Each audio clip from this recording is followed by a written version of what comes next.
Okay, now we're recording. I am excited to tell you that tonight we have the honor of Susanne Keeley presenting for us.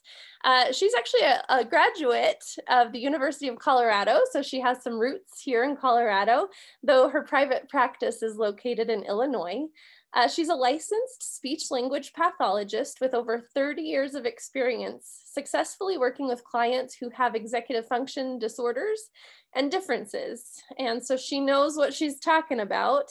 Tonight, she's going to talk to us about executive function specific to this time of COVID and what we're seeing with learning constantly changing between remote and hybrid and person. Some students are thriving and other students are really struggling. So she's here tonight to talk to us about how to support these students in this time of COVID with executive function. So please help me welcome Susanne Keeley here with us tonight. Hi, Susanne. Hello, Elizabeth. How are you? I'm doing great, and I'm glad you're here tonight, all the way from Illinois. Exactly right. The wonder of technology. So I want to thank you for having me and thank CAGT in general for these Tuesday conversations, which, you know, I think have been great. It's a great opportunity to learn something either on a Tuesday or to go back later on and hear about it. So thank you. I appreciate it. So today we're going to talk a little bit about executive functions and learning during this time of COVID. Before you start, Susanne, I see your Zoom screen instead of your presentation. Well, that's a problem. Maybe try sharing again and see if it comes up. Let's try that again. Yeah. I didn't want you to get too far. Oh, there we go. Is that doing it? Yeah, it's there. I see the blue screen. There's a blue head and list of. There's a blue head. That's a good start. A blue head. That's good. All right. Okay, let's see if we can get it back to the beginning here. 1 second. No worries. We were just talking about this before. I know, we love technology, and sometimes it forces us to be adaptable, right? Exactly. Okay, I'm sorry. No worries. Now, what are you seeing now? I see you. I don't see a shared screen. Oh, my heavens. After we just did this whole big practice, right? I know, it happens. Okay, let's try it again. Okay.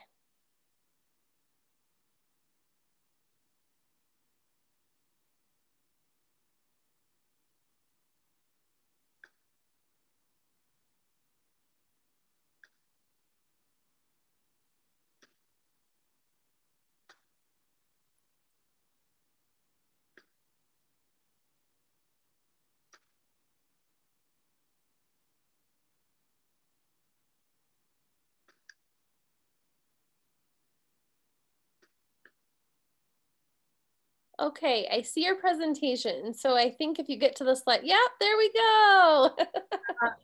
Okay, here we go. Perseverance.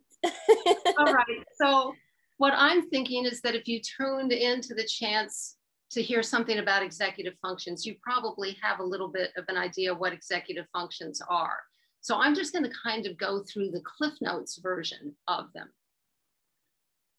Executive functions are the very high level brain functions, and they've also been kind of aligned with the idea of the CEO of your brain. So if you think of what a CEO does, it has to do a lot with the anticipation of knowing what needs to be done, what the mission is, what the goals are. And once you establish that and know what needs to be done, figuring out how do you go about meeting that? How do you set this individual steps? How do you pace it? What's the sequencing? And one thing that's super important is the ability to make use of feedback. So as you're going through the task, the CEO is taking in information that they glean from themselves, that they glean from the outside world and their employees, and they make modifications to the plan based on the feedback. And ultimately, you end up with an end product. And that's what our brains are doing when we're thinking of the executive functions. They're very high level brain functions that allow us to anticipate, plan, execute, and modify our plans. They're housed in the front part of your brain, which is called the frontal lobe. And the frontal lobe is the last part of the brain to develop. It's the last to develop in an evolutionary sense, in that we as humans have far greater frontal lobe than do gorillas, than do dogs, than do birds. It's also the last part of the brain to develop in an individual. So lots of things appear within the first couple of years. You know, we learn how to sit, we learn how to move, we learn how to walk, we learn how to talk. These frontal lobe, higher level executive function skills in an individual aren't felt to be fully mature until sometime when we're in our 30s. And some would even argue that it may even go into your 40s. So this is a huge design flaw. And it's one of the overarching premises that I think we all need to keep in mind, is that because of this slow development, students go through their entire educational experience with immature frontal lobes and therefore immature executive function skills. We would never get angry or frustrated with a 4-month-old because they couldn't tell us what was bothering them, because their brain hadn't developed that ability yet. And we need to remember that a lot of the times that we're feeling frustrated with particularly teenagers or 20-year-olds executive function skills, there's not the expectation that they're fully developed yet. Asynchrony is certainly a hallmark of giftedness. The brain doesn't grow in a completely in sync pattern. And for gifted kids, sometimes the difference in the synchrony can be significant. Executive functions are not an exception to this. So there are some gifted and talented kids whose executive function skills are at a higher level than would be expected for their age group. There's a lot of kids with gifts and talents whose executive functions are completely age appropriate, but look like a problem because they have other advanced skills. I also find that people with slow developing executive function skills often are the ones that don't look gifted because they can't really demonstrate through the traditional methods what their giftedness is because of their inability to make plans, to follow through on timing, to get their homework in on time. So the executive functions are not exempt from this asynchrony. For all of us, executive functions decline under difficult situations. When we're sick, when we're tired, when we're hungry, when we're thirsty, when we need the bathroom, when we're in pain, all of those reduce our high level thinking skills. And clearly, worry and stress are huge suckers of executive function skills. And heaven knows we have a lot to be worried and stressed about right now. Our kids are not exempt from that. Kids are worrying about how this is going to impact their learning, how it impacts their grade. They're worried and stressed about when they're going to be able to get back to their sports and their extracurriculars, when they're going to be able to hang out with their friends and their family. And while adults may try to shield them from some of the other stresses, we never succeed at that. They're observing that lots of people are losing their jobs, lots of people are getting sick, and lots of people are dying. And this is a great deal of worry and stress, which reduces executive functions. Overexcitabilities are also key with many gifted kids and adults. Many feel and think and ponder far more deeply than even we can imagine. So in addition to the regular intense stresses we just talked about, some of our gifted students are having all of these existential concerns and worries. What's the world going to look like on the other side of this? How are we going to deal with the social and economic inequity that has shown its head during this time? These kids are really kind of carrying the weight of the world on their shoulders, and that reduces their executive function skills. So it isn't hard to argue that this could be the worst of times, especially for students. In the blink of an eye, everything changed. Their schools were closed. Extracurriculars were canceled. They had to stay in their house. They couldn't see their friends. You couldn't see your extended family. Everything kind of disappeared. One thing that disappeared quickly were our routines. The need to get up at a particular time and get dressed and go to school or go to work, that all disappeared. And at first, that was kind of like a vacation. You know, it was kind of enjoyable that we were all home and, you know, had nowhere to go. But then it became clear that this was not just a couple weeks vacation. We had no idea how long it would be or how long it's still going to be, but it became clear that this was not a vacation and we needed to make some changes.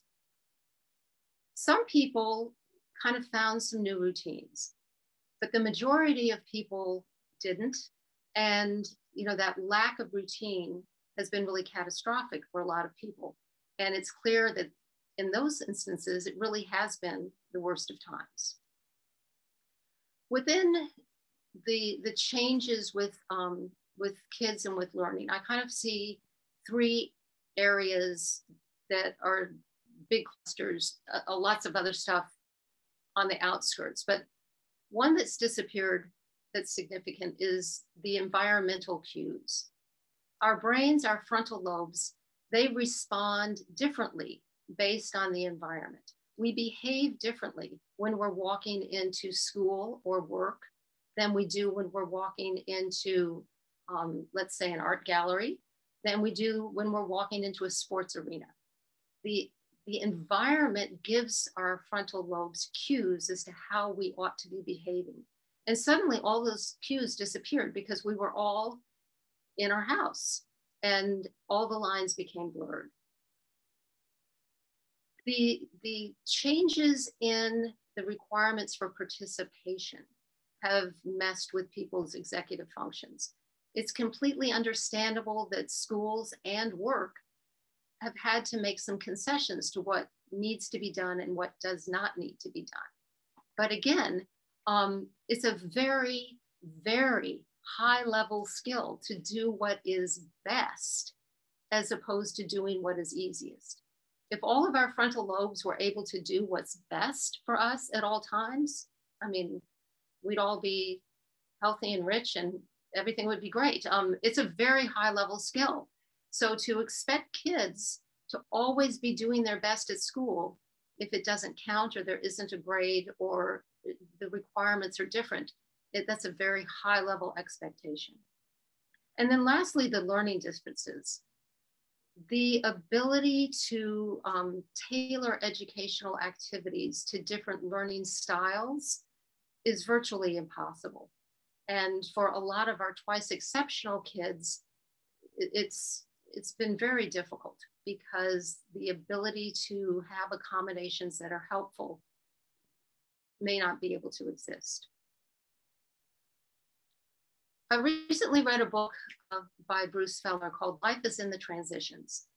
And he went around studying, talking with people about how they behave when they have these big life upheavals, things good and bad, things like moving, starting a new job, getting married, getting divorced, somebody dying, losing your job, ups and downs. And he called them life quakes, which I think is kind of a nice way to think about it. What he found was that on average, people experience one of these life upheavals, these life quakes, about every 5 years.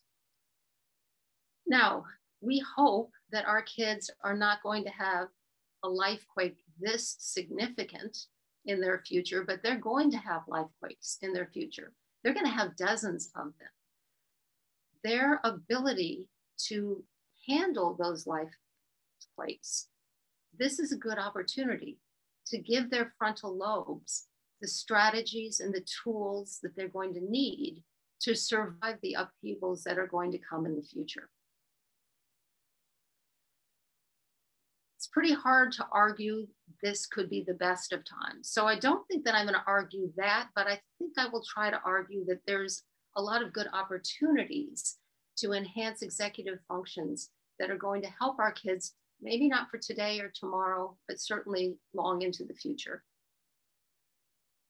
When people give lectures on executive function and when you work one-on-one with someone, you tend to work on specific task-related strategies. That's what I do all day, every day.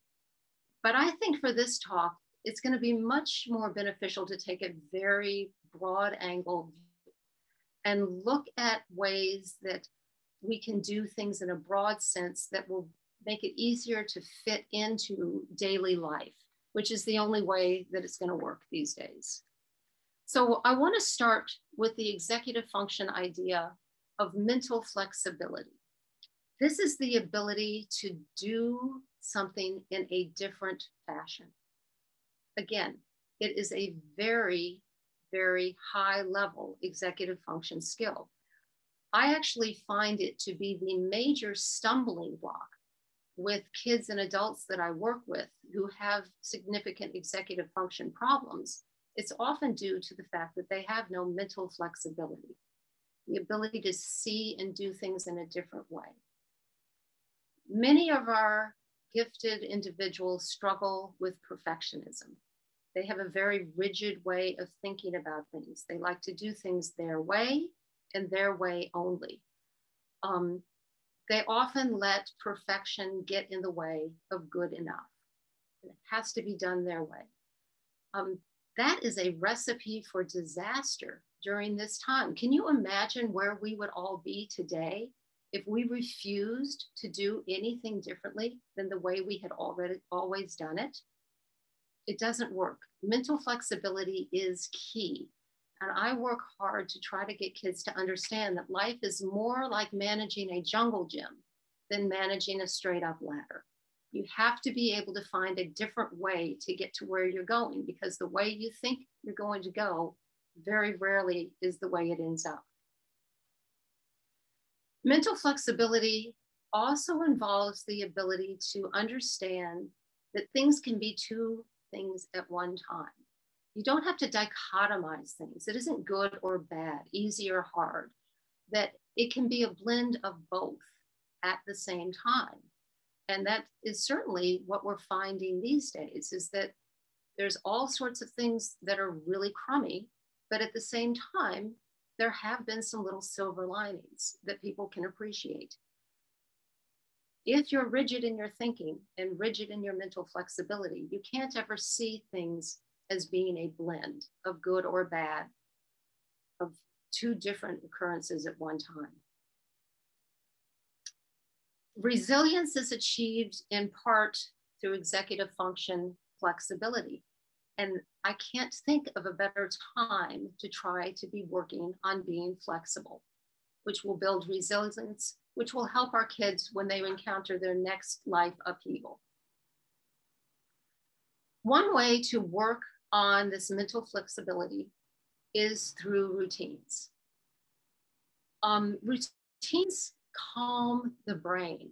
They eliminate the uncertainty. They provide predictability, and they eliminate the need to make choices. That frees up your frontal lobe for very high level thinking. It doesn't have to worry about those little piddly things. But the key is not to be married to your routines. You need to be married to a routine. You need to recognize that routines are important, and just because yours can't happen now doesn't mean that you stop doing it. A very simple routine, like when you get up and when you go to sleep, can make a huge difference in your executive functions and your mental flexibility.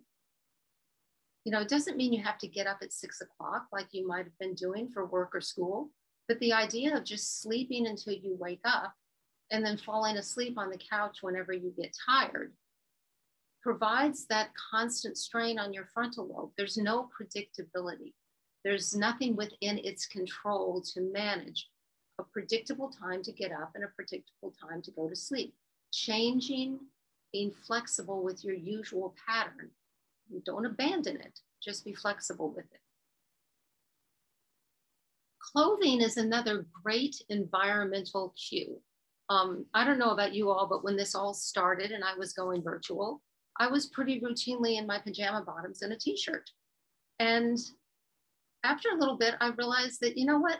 I wasn't really my best professional self when I was in pajama bottoms and a t-shirt, because that didn't cue me to be my best professional self. That cued me to be outside or going to the beach or something. So again, kids don't have to get up and put on school uniforms, but it really helps when they're out of their pajamas. It really helps when the environmental cue that this is the time for learning is different than the environmental cue for this is the time for lounging. That simple mental flexibility of keeping a routine, but modifying it can go a long way to helping executive functions and frontal lobe growth. But this should all be collaborative with the whole family. It shouldn't be dictated because we're all in the same boat. It's a really nice opportunity to discuss what's working and what isn't working within the routines of the family, where kids can give you their opinion of what routines you've abandoned that they kind of wish you had gotten back to. And what is a reasonable time to be going to bed? What is a reasonable time to be getting up and having our meals? Maybe we don't have lunch at noon because we don't get going as early, and maybe lunch is now at 2. This is a really nice opportunity for kids to see that it isn't their problem, it's our problem, and we all need to figure out a way. Another aspect that we can address during this time that will be beneficial is that of time management. People throw around the term time management like it's nothing. Oh, just manage your time. Like, that's so not an easy thing to do. Time is such a complicated concept. First, you have to be able to feel time. You have to be able to judge the passage of time without external cues. Most kids have a very difficult time with that. They don't necessarily feel the passage of time. Once you can feel the passage of time, then you need to learn how to tell time. I have found that the vast majority of people under the age of 30 have no idea how to tell time. They know how to look at the numbers that appear on their screen, but they don't know how to tell time. They feel that because it's numbers, they think that time is a base 10 activity. They don't see that an hour is made up of 60 seconds and that the clock goes to 12, not to 10, that a half of an hour isn't an increment of 10, it is part of 12s. Simple things like looking at an old analog clock can make a huge difference in how kids see the sweeping passage of time. Once you can feel it and you can tell it, then, whoops, let's go back to that one. Then you need to start learning how to calculate it. So I will ask college kids, again, with their base 10 issues, I'll ask a college kid, well, if you get out of class at 2 and you want to have your homework finished by 10, how many hours do you have to do it? And they'll say 8, and that would be right because 10 minus 2 is 8, and 2 o'clock until 10 o'clock is also 8. But if I say, well, if you're in class from 10 until 2, how many hours are you in class? And a phenomenal number of them will tell me 8. And then some of them will kind of stop and think, well, that's not right. But they don't know how to fix it. They don't know how to go between the 10 past the 12 into the 2 and just count that as 4, because in no mathematical formula is a 10 and a 2 ever going to be equal to 4? So once you can feel it and tell it and calculate it, then you can begin to estimate it. How long will this take me? How long will the homework take? How long will it take me to get from point A to point B? And finally, when you can feel and tell and calculate and estimate, then you can probably start to manage.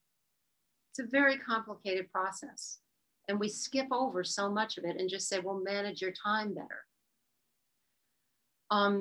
Most kids can't manage their time because they've never had any time to manage. They get up in the morning, they go to school. Right after school, they go to their club or their sport. They come home, they eat dinner, they shower, they do their homework, they go to bed. And they do that day after day after day. They've never had to manage time because they've never had any. The number one reason that I start getting new clients after their first semester of freshman year in college is because they didn't know how to manage their time. Suddenly now they're only in class 2, 3, maybe 4 hours at the most. Many of their sports, they're not on the team anymore. They don't know what to do with their time. So this is a really fabulous opportunity because there is time. So many things have been canceled. We all have more time. And it's a really nice opportunity to work on it. Not just with clocks, but also with calendars. Again, it isn't a base 10 system. There aren't 10 months in the year. There aren't 10 days in a week. There aren't 10 or 5 weeks in a month. So using a big, old-fashioned wall calendar where you can flip it and see how many pages is it between now and September? How many pages was it between now and Christmas or Thanksgiving? Clocks, calendars, and then I also like to have kids work on developing what I call their crystal ball, their ability to see into the future. What might be coming up? What could I expect? I'm not in the moment. I'm able to look forward and figure out what might come up looking forward in time. And while we're dealing with the time and the management of it, it's a really excellent time to start helping kids understand life balance. Every day, we should all be looking for time for mind, for body, for soul. It doesn't always get to be equally divided, but all three of those components need to be in there. And this is an opportunity to help children understand that just because you're not in school all day necessarily doesn't mean that you might not need to spend a little bit more time on the mind. You may not be doing your sport. You still need to spend time with the body. And you may not have had time in the past to pursue some of your passions. And maybe this is the time to do it while there's some extra time. The next area that I think that we can improve executive functions with has to do with self-questioning and self-talk. Adult brains think in questions. When I woke up this morning, I started asking myself, what's the temperature? What should I wear? Where do I need to be today? What am I doing? Oh, I'm giving a talk. What do I need to have with me to do this? Adult brains ask and answer questions all day long. The problem is when we talk to kids, we never ask them questions. We just bark orders at them. Put on your coat, get in the car, take out your math book, close your locker. How are they supposed to know that they should be asking and answering questions if nobody ever asks and answers? When I'm working with students, I ask them a million questions every session. I know they don't know the answer, but I want them to recognize that they should be asking the question. Take time to ask questions. Instead of telling them what to do, ask what they think needs to be coming up. Oh, it's almost time for dinner. What do you think needs to happen before I can put things on the plate? Constantly start asking questions. Even just simple WH questions. You don't have to be super innovative with deep philosophical ones. Just go with who, what, where, when, how. I don't know how I got into the WHs and why. how we talk to ourselves matters. Clearly, there's a lot of emotional, psychosocial component that goes into this, which I'm not qualified to speak about, but we can model some of that, and we can help kids to see what they ought to be saying to themselves. You know, are they checking in with themselves to see how they feel about it? You know, model questions like, how do I feel about this? What am I liking about this? And share your story. As adults, we supposedly have this executive function stuff under control. We're asking and answering and problem solving in our heads. But when kids look at us, they think it's magic. They think that these things just magically happen. The teacher walks into the classroom and teaches a lesson and assigns homework, and that happened by magic. There was no planning. That teacher didn't do anything on their spare time outside of the classroom. It just all came together according to the kids. When we let what's going on in our head out of our mouth, that can be so beneficial for our kids to hear that it isn't magic. We have a plan. We're constantly thinking about what needs to be done, how we're going to do it. And when it doesn't work, how do we morph around it? How are we mentally flexible? So talk out loud, let them know what you're thinking. Model the type of behaviors that you'd like to see them be doing. Motivation and praise are key. The greatest motivator is success. So when we are talking to our kids, we need to let them know that we think they're up to this task. This is a really challenging time to be a student. It's a challenging time to be an adult, but it's certainly a challenging time to be a student. And we need to be letting them know that we think they're up to that. And we need to be giving small, tiny little incremental steps so that we can praise even the smallest achievement. Concentrate on the process, not on the end product. How are our kids moving forward towards meeting their goals?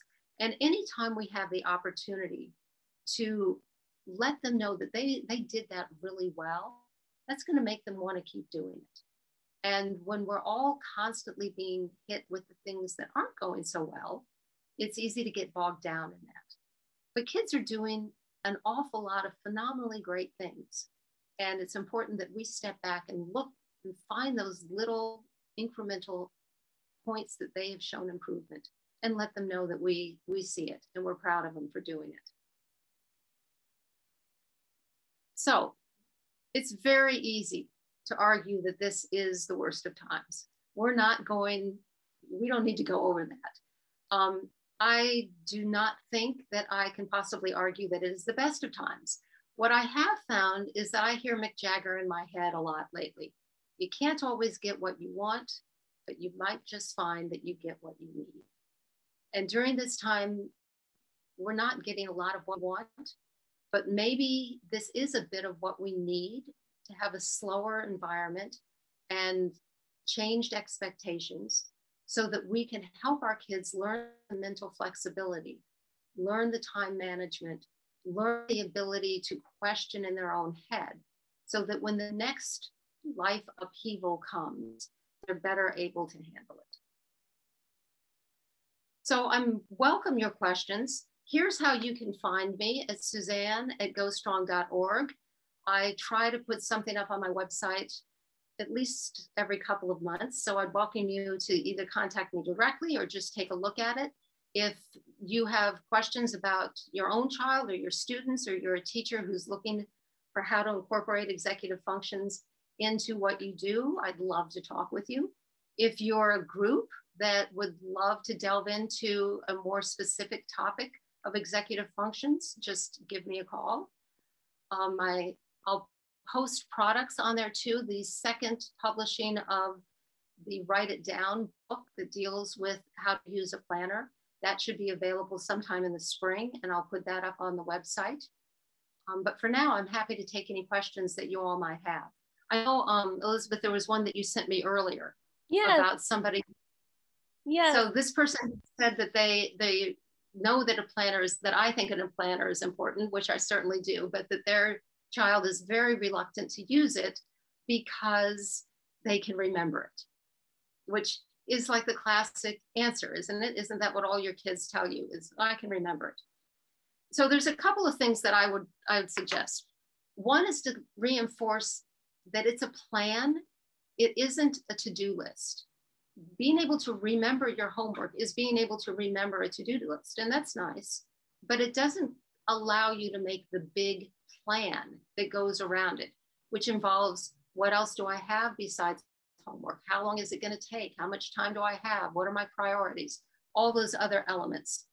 And again, that goes back to kids being able to appreciate what's best as opposed to what's easy. So I always tell them that, but that they don't care. What does matter and does often get through to them is, it's really great you can remember your homework. Who cares? Do you get extra points because you remembered it? You know, the kid who sits next to you, who's the dummy, who flunks most of the tests but gets all his homework right.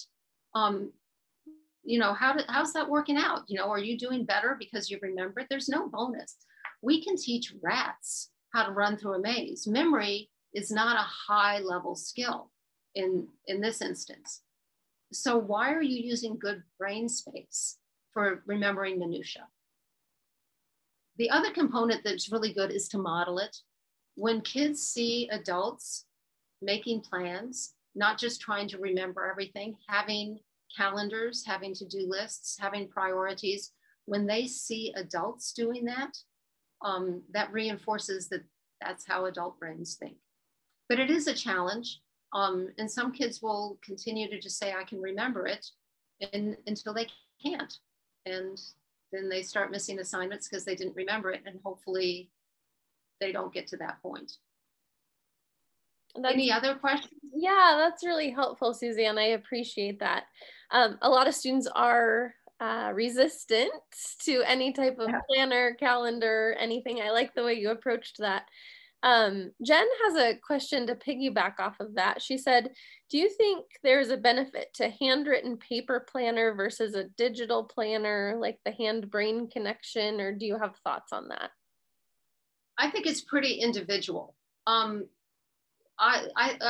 definitely lean more towards paper, but that's because I'm an old person. But I find a lot of kids lean towards paper too.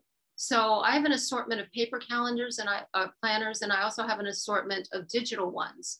The best planner is one they'll use. And so that's what you're aiming for. It's not that they have to use a particular one. And one size doesn't fit all. You have to try them, and it doesn't work, you try a different one. Mental flexibility. You don't get married to the planner, you get married to the idea of a planner. And I'm surprised.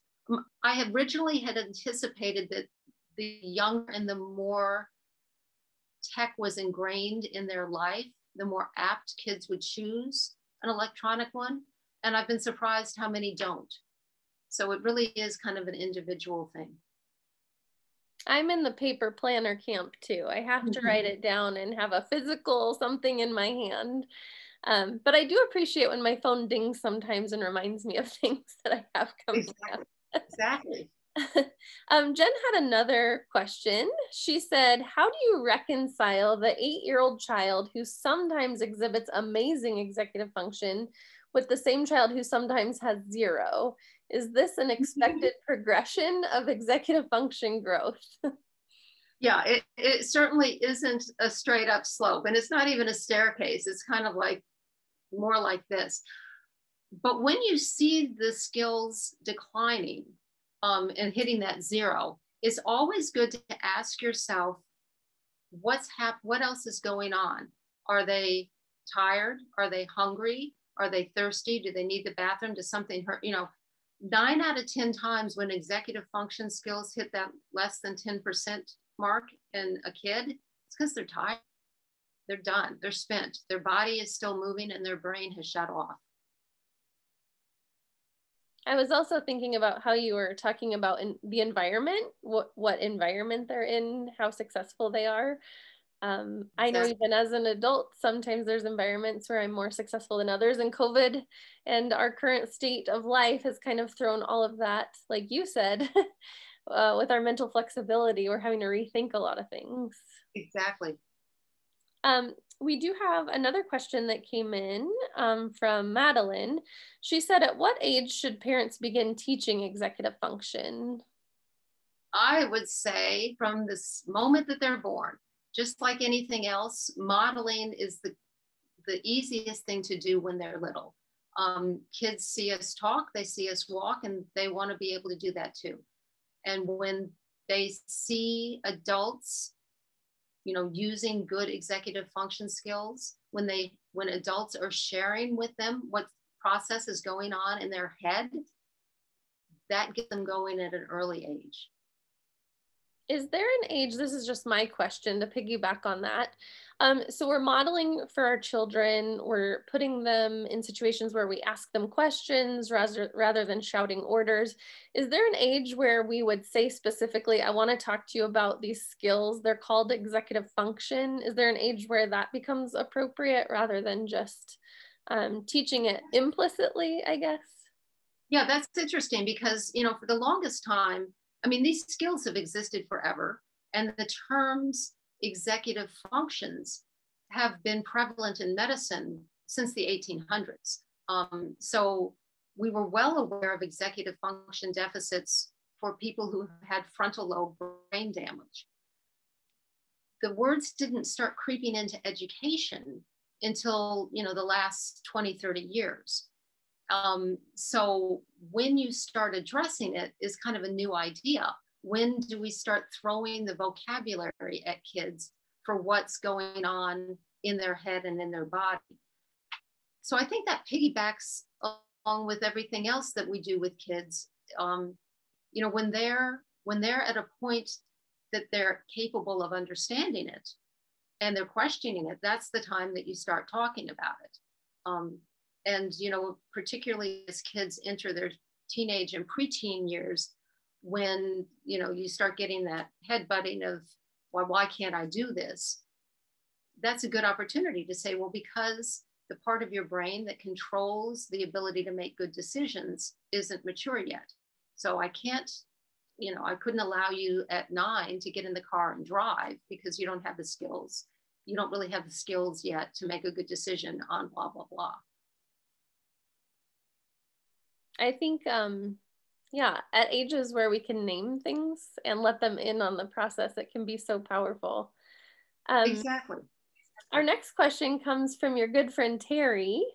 She said, what guidelines do you recommend that students use in order to rest their brain when they're studying? How often should they take breaks? That kind of goes to maximizing your attention. And attention, again, is a huge, giant topic. We all have attention deficit at some point. And the more difficult something is, the least, when we don't like something, when it's hard and we have to do it for a long time, that challenges our attention. So I advocate for kids to analyze a task before they start and decide, do I like it? Is it easy? And how long do I have to do it? If it's watching a movie of their choice that they love, they can probably go 2 hours without needing a break. If it's doing a physics problem that they don't understand and they've got, 5 pages of it, they may need a little stand up, sit down, 30-second break every 10 or 15 minutes. The average adult brain doesn't stay fully focused beyond 20 minutes. At 20 minutes, we all kind of move around, readjust, blink, do something without even being aware of it. For most kids, the key is to make it intentional, to anticipate your attention constraints before the whole system just blows and you're wiped out and you can't do it anymore. That's really helpful. Thank you, Karen. Yeah. We have a question coming in from a viewer named Birdie.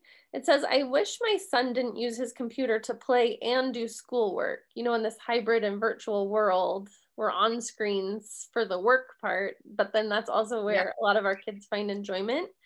How would you help a teenager to successfully switch from play to work on the same computer? Or do you have thoughts or ideas around this, that we're constantly on screens? How do we manage this? I see two parts to that question. I'm not sure which she means, so I'll address both of them. One is when kids have school and stuff on the computer and they're not doing what they should do because they're drawn to what is, what they can click away to. I've been amazed at the number of schools that don't allow you to put in parental controls of what you can and cannot go to on their school computer. When the school issues it, they'll often say, no, you can't put this on. And it keeps the parents from being able to block certain things during the school hours. Again, that is a ginormous task of self-restraint. I mean, how many of us as adults click off what we're supposed to be doing to check something else if it grabs our attention? I mean, it's virtually impossible. One strategy that is, again, clearly not an option for the vast majority of people is to have the play computer be different than the school computer. And the school computer is so minimal. It's got nothing on it other than just what you need for school. Again, you can still click over to the internet, which is hard. So it's that intense, ability to monitor yourself. And sometimes it does take some supervision, which is difficult because parents are working and they've got their own things to do, to not be saying, get back onto what you're supposed to do. Now, the second part is when they enjoy doing things on videos after school and they've already been on school, then they're just on screens 24/7. And that goes back to the balance. It's nice that the videos give kids a release. It gives them a chance to interact with their friends, which is important, but it can't be their only form of entertainment. There's got to be something else that enters into it, and it's teaching that balance. So I hope that helps, but it's really hard when you can just click over and be on YouTube instead of in English. That it is really hard. And then you have parents trying to work from home, and screens can help with kids, and that it's just a lot to, like you said, balance right now. It is. I don't see any other questions coming in on Facebook right now. I'm just scrolling back through just to make sure I didn't miss anything.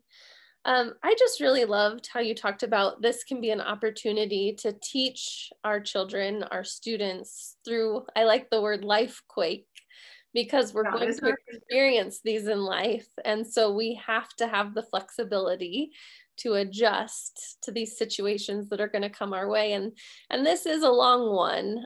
Do you hear anything about fatigue? Like you talked about cues so that we don't have to make so many decisions.